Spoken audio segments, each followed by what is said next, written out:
The kids are back at school.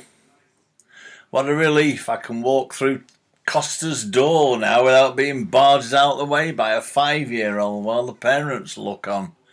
What is going on with manners? But now you see you got the kids back on the trains and they don't give the seats up to adults. Who teaches them anything at all? It's mad.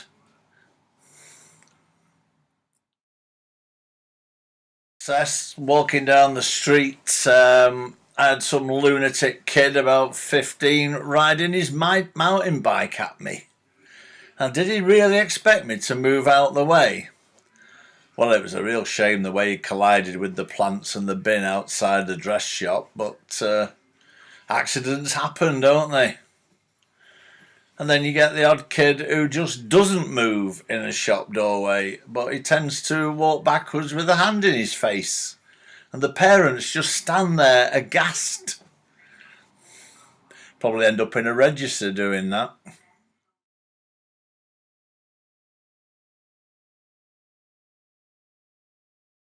This little man is 6-year-old Charlie Chafer, sent home from school for having a Mohican haircut. The head teacher said it might poke another pupil in the eye. You know, what can you say to that? Anyway, school seems to be looking up.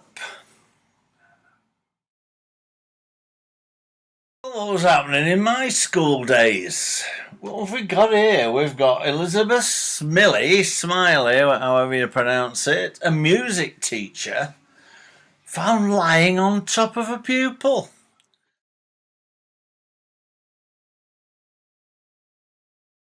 Well, that's a polite way of referring to rug munching, isn't it?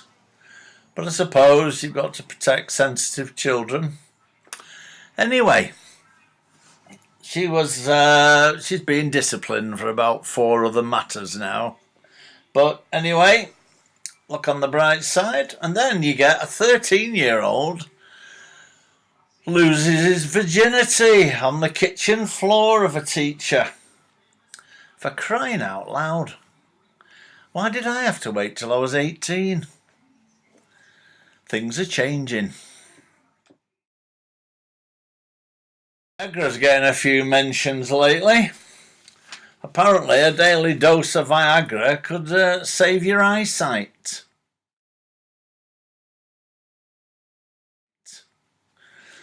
So you can see across the road now, but you won't be able to walk quickly. You know what I mean, boys? Anyway, but don't forget, you don't need Viagra now because you've got virgin olive oil. The Mediterranean diet. Well, I'm still on it. A mouthful a day. Good for the bowels, but got the hang of it now, so not a problem. Stop complaining about 2-week waits at the GPs now. They're being given the power of life and death. They can decide now whether or not you can live or die. If you've got various diseases that require you to be linked into a machine, they can switch the machine off. Even though you might be able to live for a few more years plugged in. Well, that's brilliant, isn't it? Smokers, they're coming at you from all sides. You're barred from smoking everywhere except some little crappy bus shelter behind an office block. I mean, committing suicide anyway, I suppose. But now, your e-cigarettes, you are stopping smoking, can damage your DNA and that can give you cancer. You can't win. Why don't you give up? Well, seen it all again now. Let me read it. The Equality and Human Rights Commission is threatening legal action against the health service because they won't give priority to transgender patients for fertility treatment. You can't get your breath. If you sat there and you're waiting for a hip replacement, a knee replacement, whatever else. What have we got here? Cataracts, hernia operations. Just remember, there's a transgender chappie having some eggs frozen somewhere at your expense. Wonderful, isn't it? It warms the cockles of your heart, knowing how people care.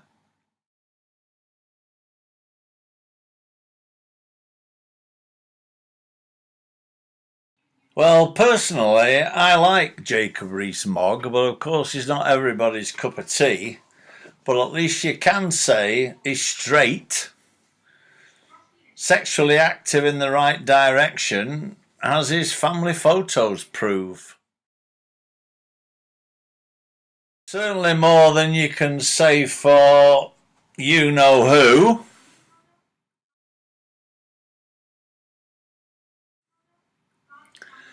And his rent boy refrigerator salesman antics, and God knows how many more in Parliament. So he is a rarity. But then you get a useless, leeching old bastard like Ian Bone. Never had a job in his life, according to the Daily Mail. Abusing him on his doorstep, telling his kids that they should be ashamed of him. Well, there is a photo in the Mail of the kids laughing at him, which I thought was absolutely sterling stuff, as Jacob would say. But whether you like him or not, he certainly says it as it is. And he took that without a glimmer of fear or disgust or anything. Good luck to him. If that's not bad enough, can you believe it? Birds are eating worms at sewage farms. And sewage farms have the human waste, which contains Prozac residue, and it's ruining the birds' sex lives. Good grief, when's it going to end? I'm not going to get any sleep with that one. Greater Manchester Police have been quiet for a while, haven't they, since they tasered Jordan Begley to death.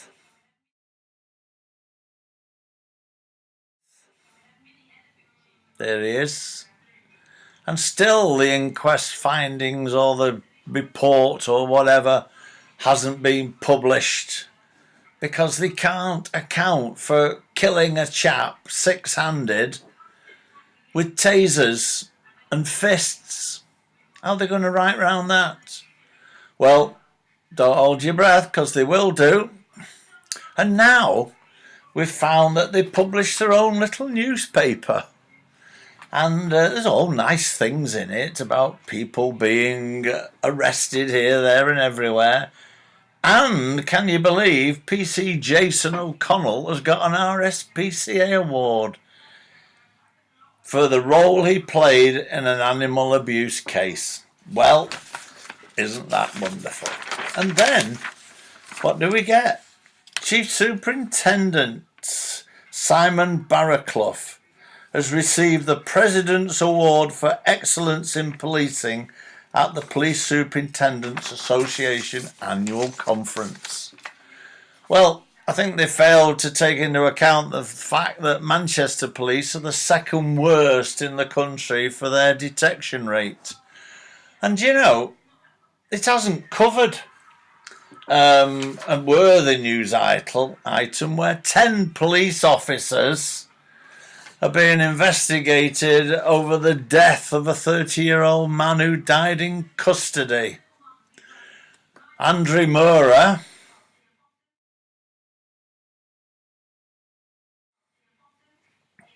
from Oldham was found to be unresponsive in a police van. Well, a neighbour nearby videoed it and saw 3 of them holding him while one of them kneed and kicked him. And the IOPC is saying it's very sad Oh, well, that's all right then.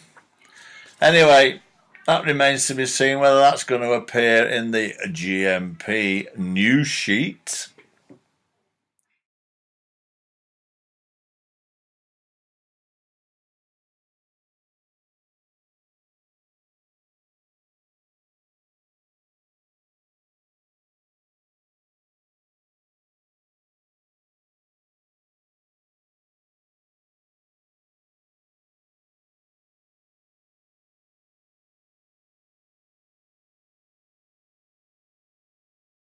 Is that little gallery the reason why Labour never mentioned the NHS anymore and the damage that's being done? Because the likes of that gallery there of the front bench and beyond is just an example of their benches. You have a look, they're bloody enormous. I mean, they have them on the Conservatives as well, but certainly not that sort of problem.